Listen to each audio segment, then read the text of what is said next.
Yo,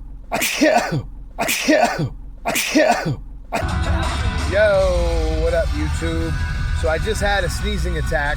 It's like when you sneeze like 10, 20 times in a row uncontrollably, you can't stop sneezing. It's a little bit congested.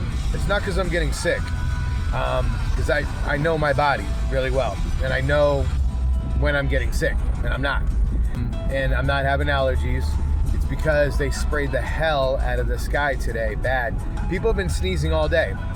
Everywhere I go, people have been sneezing all day.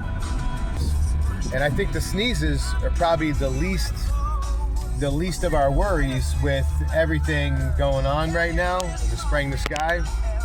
We should be worried about what they're actually spraying in the sky.